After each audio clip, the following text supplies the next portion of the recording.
Hello everyone. Today we're going to do a very brief video about DNA and RNA. This is probably a video that's been in the background, something we needed to talk about for a little while now.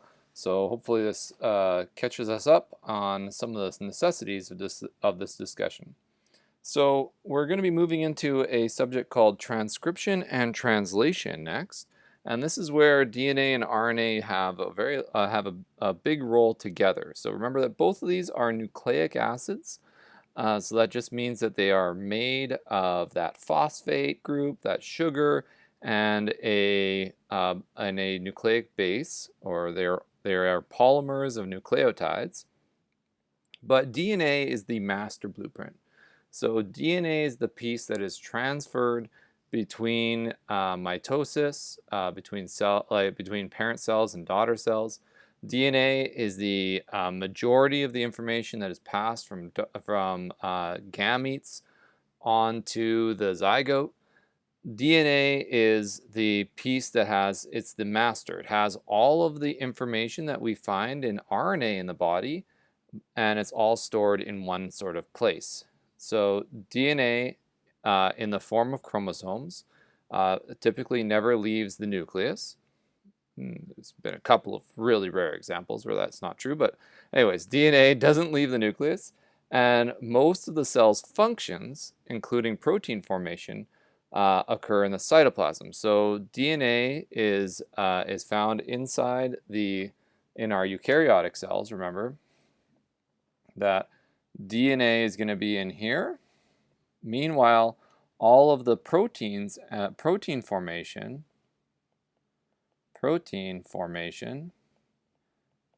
happens out in the cytoplasm.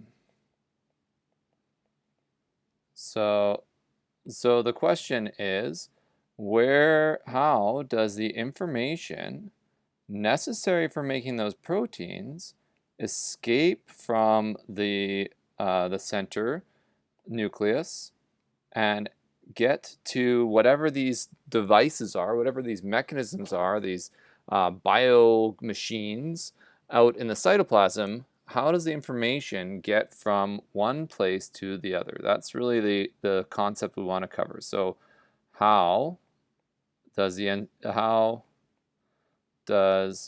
information flow?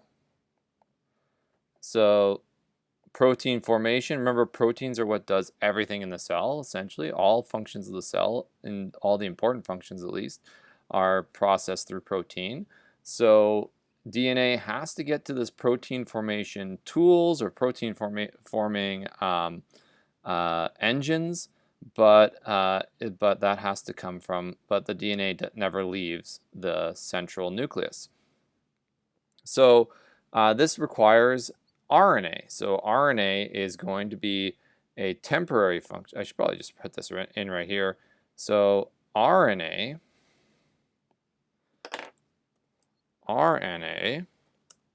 is the temporary copy of information from the DNA that can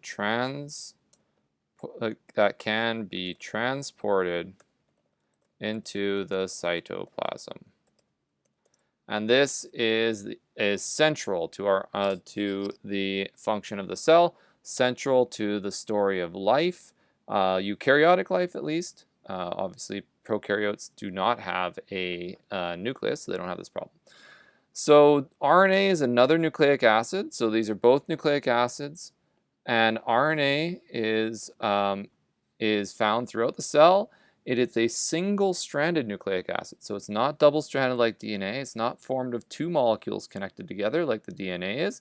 It is only a single molecule, and it has 4 different nucleotides: adenine, cytosine, guanine, and uracil. And these nucleotides, each one contains a sugar, but instead of deoxyribose, they have ribose sugar, hence the name RNA for ribose sugar. This is the R in RNA, ribose sugar, and they function as temporary information storage, at least in the terms that we're going to talk about it. There are three main types of RNA that we talk about. There's rRNA, which is related to ribosomes. There is tRNA, which is part of the translation process. And then there is mRNA, which is the one we're going to be talking about right away. This is the messenger, the temporary information stage. DNA, of course, is found in the nucleus. It's double-stranded. It has the 4 nucleotides, adenine, cytosine, guanine, and thymine. And it contains deoxyribose. So these are the main differences here I would want you to remind yourself of, is that RNA has ribose and uracil, DNA has thymine and deoxyribose, and double versus single-stranded. And then the location is, of course, important as well. You can see a breakdown here comparing the two. You can see that this RNA strand is single-stranded. It has the same sugar phosphate background, although the sugar is different. It's ribose on the left and deoxyribose on the right. In terms of the chemistry here, deoxyribose indicates that it's a ribose sugar that's missing an oxygen. So that's what this deoxy. So if you're a chemist person, you like chemistry, that's some indications we can get just from looking at the name.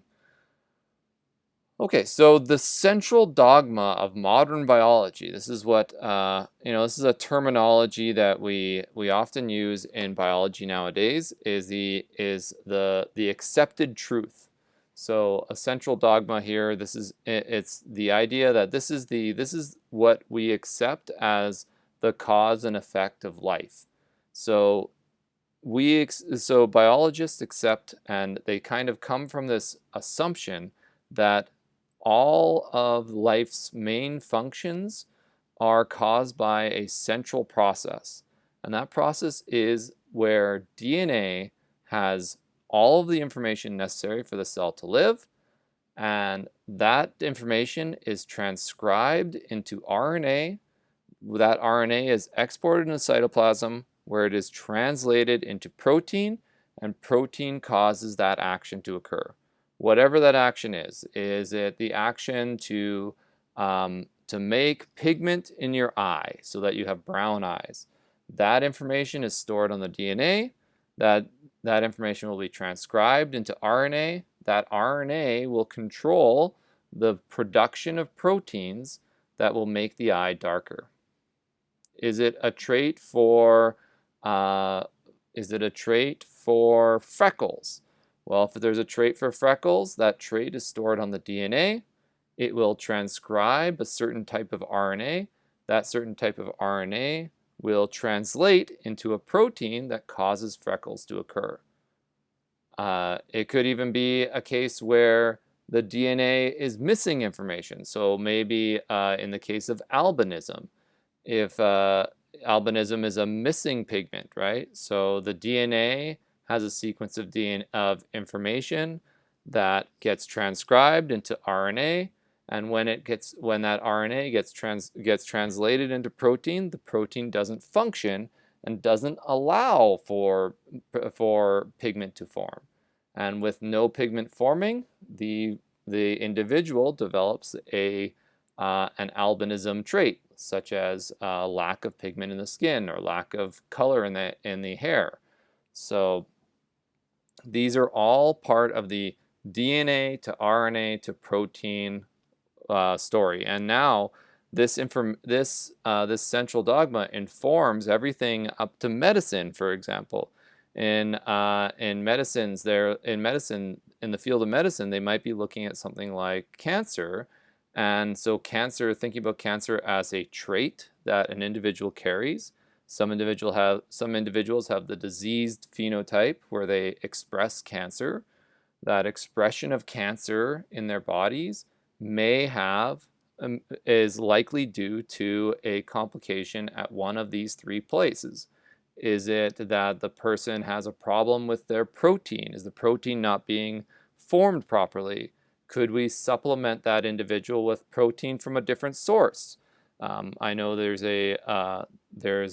some diseases that like an alpha-trypsin deficiency, which alpha-trypsin is important to lung tissue regeneration. Some individuals are born without the ability to form enough alpha-trypsin, so they can get an injection of alpha trypsin from which is a protein. They can get an injection of that protein from a alternative source, such as a donor blood, and then their alpha trypsin levels will be at a normal.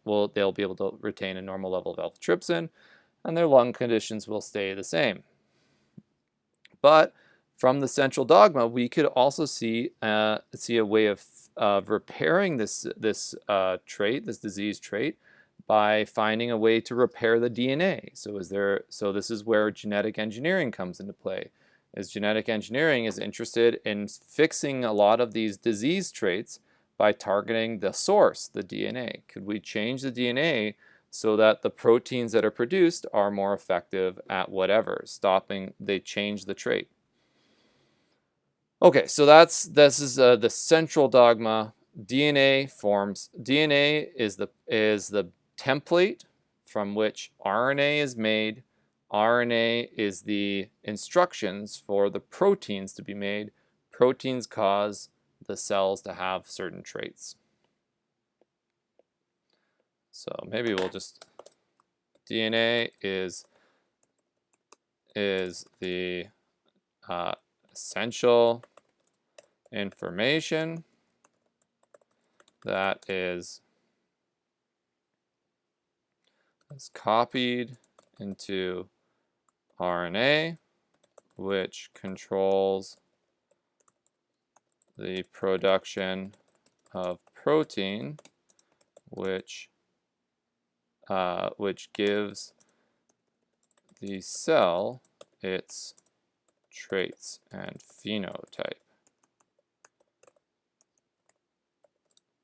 So someone with a genetic origin to their cancer, that genetic origin of cancer is from the central dogma. We know that origin of cancer, if it's truly a genetic cancer, then its origin is in the DNA likely, because DNA is that information. So if it's a cancer that seems to be passed down from generation to generation, or a disease, let's just maybe say a general disease that's passed down from generation to generation, then that disease has its origins in the DNA, even though the disease is probably caused by protein, right? The disease will be the disease of the cancer, for example, is uncontrolled cell growth. This is likely a protein problem.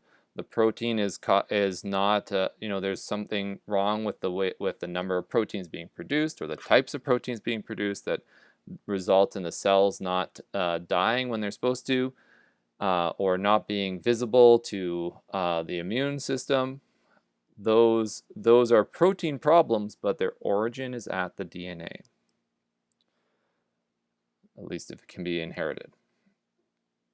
So let's see. So let's get a little bit more specific about DNA and protein, why these two different compounds are related to each other. So RNA is like DNA, but because it's single-stranded, it's much more flexible. It can do a lot of interesting things like fold in on itself. You can see a stem and loop there. That is an example of a single strand of RNA that can fold in on itself. It also allows it to do things like act as a catalyst to chemical reactions, similar to an enzyme. The ribosomes, for example, are formed of some protein and some RNA that are combined into a structure that has catalytic properties. They can also do other actions in the cells. We are not going to go into them. They can form little structures like loops and turns, which we see below. And these are important. There's something called tRNA that we will talk about in a minute. And its tRNA has a very distinctive looping structure, which gives it some unique behavior. This tRNA is able to connect itself to amino acids, for example. So you can see there's some stems and loops here. And so it has the ability to lock onto amino acids at the top, and all sorts of other factors and things it can do. So these proteins, so then proteins are built using the RNA sequence, as a blueprint. So the way this looks is that in the nucleus, DNA gets formed into RNA, or DNA gets copied into a RNA copy. The original DNA is retained, but there's a copy of RNA made. This process is called transcription. So that's transcription in this first one. And then in the cytoplasm, a process called translation occurs, and that is where the RNA is converted from the nucleic acid speak into the protein speak, or the protein language. So that's why it's a translation. So the first one is a transcription. We're going from nucleic acid to nucleic acid. And in the second step, we go from nucleic acid to protein. So that is a translation. So transcription, the process of creating a complementary RNA copy of a DNA sequence. This process is similar to DNA replication in some ways, in that a new complementary